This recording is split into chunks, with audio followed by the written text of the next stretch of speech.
खान साहब, बड़ी सीधी सी मांग है हिंदू पक्ष की कि सीढ़ियों के नीचे भगवान श्री कृष्ण का विग्रह है, सीढ़ियां खोद दी जाए, सर्वे करा दिया जाए। अगर है, हमारा विश्वास है कि है, यह हिंदू पक्ष कह रहा है, मैं नहीं कह रहा हूं, कि विश्वास है कि सीढ़ियों के नीचे भगवान का विग्रह है, वो हमें सौंप दिया जाए। हिंदू पक्ष ये कह रहा है। इस पर किसी को क्या आपत्ति?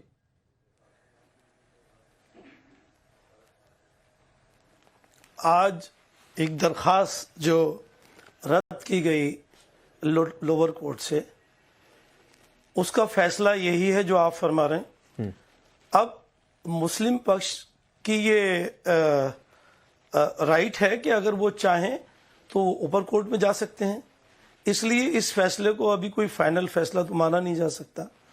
और शायद जब उन्होंने अगर नीचे कोर्ट में ये दरखास्त लगाई थी जो रद्द हो गई, तो जाहिर बात है कि जब उन्होंने लगाई है तो कुछ उसमें अपने हित में, अपने फेवर में बहुत सारी वजहें लिख के लगाई होंगी। वो वजहें इन्होंने कंसिडर नहीं की हैं इस कोर्ट ने, तो ऊपर कोर्ट में वो जाएंगे, उन वजहों को मनवाने की कोशिश करेंगे। अगर वो सही है तो ठीक है, वरना वो फिर ऊपर कोर्ट से भी, यहाँ तक हाई कोर्ट से भी उनके फेवर में फैसला आ सकता है। वहाँ से भी आए तो सुप्रीम कोर्ट का भी दरवाज़ा खटखटा सकते हैं। तो ये तो एक सीरीज़ है जो वो है। हालांकि मेरा तो मानना दूसरा है। मैं भाई साहब पहले भी आपसे बहुत बार कह चुका हूँ आपके सामने कि ना जाने कब आएगा वो वक्त जो ये मंदिर मस्जिद और हिंदू मुस्लिम की बात छोड़कर हम मुल्क की तरक्की की बात करेंगे। कब तक इसमें फंसे रहेंगे पता नहीं। हमें खुद भी समझ में नहीं आता कि उन लोगों ने, अगर जो जिन लोगों के ऊपर ये नाम दिया जाता है कि औरंगजेब ने और दूसरे लोगों ने, बाबर ने और दूसरे मुगलों ने यहाँ से मूर्तियां ले जाकर वहां दफन करा दी, वहां से मंदिर तोड़कर ये करा दिया, मस्जिद बनवा दी, ऐसा क्यों किया था? क्या जगह उस वक्त में नहीं, असगर खान कोई और परेशानी थी, पैसा नहीं था, 1.5-2 मिनट क्यों ऐसा किया? ये बहुत सारी चीजें, बहुत सारे सवाल हैं। ऑप्शन बता दिए कि मुस्लिम पक्ष के पास क्या क्या होगा, वो हर किसी को पता है कि भाई लोअर कोर्ट का फैसला ठीक नहीं लगा, हाई कोर्ट चले जाइए, हाई कोर्ट का फैसला ठीक न लगे सुप्रीम कोर्ट चले जाइए, सुप्रीम कोर्ट का भी फैसला ठीक ना लगे तो इस तो देश में परंपरा बन गई है कि खोलकर आलोचना भी करते रहिए, ये एक ट्रेडिशन है। मैं उस पर जा ही नहीं रहा हूं। मेरा सवाल ये था ही नहीं। ये केस बिल्कुल अलग है असगर खान साहब। नहीं, केस तो ये इलेक्शन का वक्त है, ये सब तो होना ही है। ये इलेक्शन का वक्त है। नहीं, ये इलेक्शन आज का केस नहीं है। सारे अभी और आएंगे। भाई आज का केस सही नहीं कि पिछले 1 महीने में ये डेवलपमेंट हो गया, 2-3 साल 4 साल से अधिक हो गया, ये मामला चल रहा है। मैं पूछ रहा हूं, मेरा सवाल बहुत सीधा सा है। मेरा सवाल असगर भाई सुन लीजिए, फिर मैं बाकी मेहमान के पास जाऊंगा। मेरा सवाल बहुत सीधा सा है कि देखिए, जो लोग कहते हैं दूसरे मामलों में मथुरा काशी की बातचीत करिए तो वो कहते हैं 91 वर्शिप एक्ट की बातचीत करते हैं। यहां तो ऐसी कोई स्ट्रक्चर वगैरह चेंज करने की बात ही नहीं है, या फिर ये दावा ही नहीं है कि मस्जिद मंदिर की बात ही नहीं है। यहां तो एक पक्ष सिर्फ ये मांग कर रहा है कि भाई आपकी सीढ़ियों के नीचे भगवान का विग्रह है, वो विग्रह हमें दे दीजिए, हम लेकर चले जाएंगे, मथुरा में स्थापित करेंगे। सिर्फ इतनी सी मांग है। यह मांग ही नहीं है, मस्जिद मंदिर का सवाल ही नहीं है। ये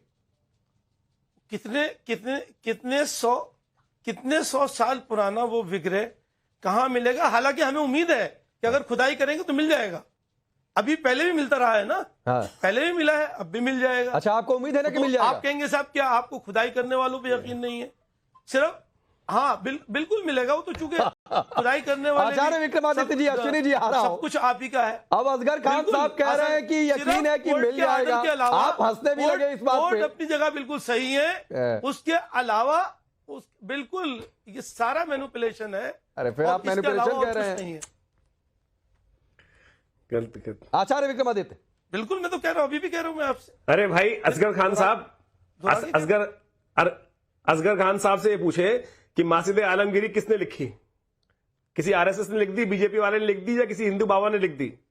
अरे आप ही के लोगों ने लिखी ना, जिनको आप अपना पूर्वज मानते हैं, जिनकी आप हिफायत बने बैठे हैं, उन्होंने लिखी ना असगर खान साहब। अरे आप बोल लीजिए, सुन लीजिए, आप सुन लीजिए। आप मजाक उड़ा रहे हैं। आप बताइए ना जो उसमें बैठकर यहाँ पर मैं कह रहा हूँ, यदि ये पूरा पढ़ के लाइए ना। इस्लाम के अंदर घटी होती ना, इस्लाम के अंदर घटी होती, आप सांस लेना मुश्किल कर लेते, आप सांस लेना मुश्किल कर लेते। शर्म आनी चाहिए आपको।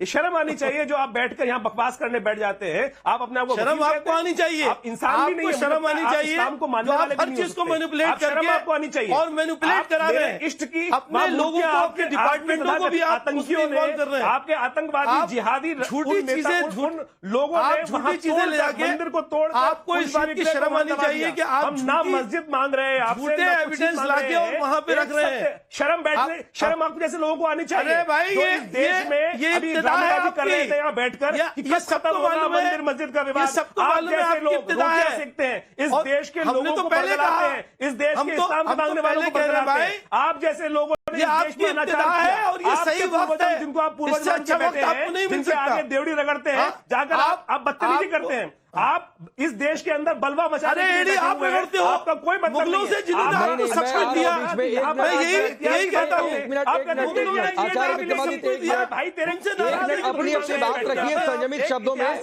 ये बलवा मचाने वाली बात, ऐसी बातें नहीं ठीक लगती हैं। आप तर्कों के साथ बात रखिए, मैं आ रहा हूं। एक मिनट आचार्य जी, असगर खान साहब, एक सवाल आपसे मैं कर रहा हूं। एक मिनट आचार्य जी, असगर खान साहब, आप कह रहे हैं कि मैनिपुलेशन हो रहा है, सही मौका है, चुनाव आ गया। आप बताइए कि भारत में मुगल साम्राज्य एक किताब है, जब उस किताब को लिखा गया तभी क्या इस देश में चुनाव थे?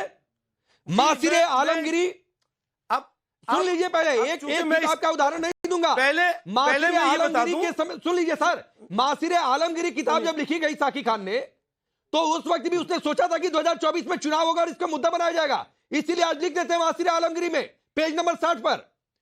तीसरी किताब नाम सुनिए, a short history of Aurangzeb. इसलिए तो नहीं, सुन लीजिए सर, सुन ए लीजिए शॉर्ट ना। History of Aurangzeb. चौथी किताब का नाम सुनिए, तवारीखे आगरा। पांचवी किताब का नाम सुनिए, मथुरा जनपद का राजनीतिक इतिहास। आज से बहुत पहले ये पांचों किताबें लिखी जा चुकी हैं, तो थोड़ा सा होमवर्क करिए और फिर उसके बाद एलिगेशन करिए असगर खान साहब। कम से कम आपसे उम्मीद होती है कि आप वकील हैं। आप भी करिए। सुनिए, मैं बता रहा हूं, आप पता नहीं कहां से मैनिपुलेट करके लाते हैं, क्या क्या चीजें उसमें से निकालते हैं। पूरी पढ़ के नहीं सुनाइए, किसी भी पैराग्राफ को पूरा अभी यहीं पढ़ के सुनाइए आप मुझे। मैं एक सवाल आपसे कर रहा हूं, जो कि मेरा नाम लेके इन्होंने कहा है, तो मैं बता रहा हूं आपको कि जो ये कह रहे हैं कि मुगलों के सामने हम एड़ियां रगड़ते हैं। वकील है, मुगलों ने आपको अरे वकील है, इस दुनिया में वकील है, 7 मुल्क वकील नहीं है, है। आपका अरे तो साहब हिमायत- सुन आप लीजिए, हिमायत करने बैठ जाइए, नहीं आप- सुनेंगे तो मैं उठ के चला जाऊंगा। नहीं, आप नहीं, नहीं नहीं, सुनेंगे तो फिर कोई आचार्य फायदा जी, नहीं। सुन लीजिए, बात सुन लीजिए, करने का असगर कोई खान फायदा साहब। नहीं अगर आप नहीं आचार्य सुनेंगे। जी, सुन लीजिए, नहीं सुनेंगे तो कोई फायदा नहीं बात करने का। सुनिए मेरी बात भी, आप सुनने का आप साथ रिप्लाई कर दीजिए। डरते क्यों हैं? रिप्लाई कर दीजिएगा, असगर खान साहब की आवाज आनी चाहिए। असगर खान आप बोलिए, आप आप बोलिए। बात सुनने के लिए डरते क्यों हैं? आप डरिए मत, बात सुनिए। आपने बात कही है तो सुनिए। आप डरते क्यों हैं? अरे बोलिए असगर भाई, आपकी आवाज जा रही है, फिर मुझे अश्विनी भाई के आप पास तो जाना है। डरते ही। अरे सुनिए भाई, डरते क्यों हैं आप? पूरी बात क्यों नहीं आचार्य जी, सुनते? आचार्य अरे जो जी, मुगलों ने दिया वो किसी आचार्य ने जी, आपसे ब्रिटिशरशिप के आगे आप चांस एड़ियां होंगे। रगड़ते, अब एड़ियां सिर्फ नहीं, असगर आप खान की नाक आवाज होने जा रही है। रगड़ते। आप आप सिर्फ असगर खान ब्रिटिशर्स की के आवाज। आगे नाक रगड़ते। उन्होंने आपको क्या दिया? मुगलों ने आपको इतिहास में एक अजूबा दिया, आप माने ना माने। मुगलों ने अरे आपको अगर भाई अजूबा मत दिया, महिमा मंडन इसमें करिए। 7 मुगल मुगल नहीं है, लेकिन 7 अजूबों में एक अजूबा आपके पास है, वो मुगलों ने दिया। आप जिनके आगे नाक रगड़ते हैं, ब्रिटिशर्स ने आपको क्या दिया? आपको लूट के ले गए, मगर आप मानोगे नहीं। आप नहीं मानोगे, हमें मालूम है। आप सिर्फ अपनी जिद पर रहते हैं, चलिए। गुमराह करते मैं हैं। जा रहा हूं, मैं अश्विनी जी के पास जा रहा हूं। असगर खान सुनिए, असगर खान सुनिए प्लीज। आपका काम है सिर्फ असगर खान, मुगल ऐसा नहीं है कि बहुत संपन्न थे, अमीर थे और ये देश टूटा पीटा था कि आ गए इसे सोने की चिड़िया बनाने के लिए। तो ये तर्क मत दिया करिए। मुगलों ने, ठीक है, आप महिमा मंडन करते रहिए, अभी सबकी आवाज डाउन है।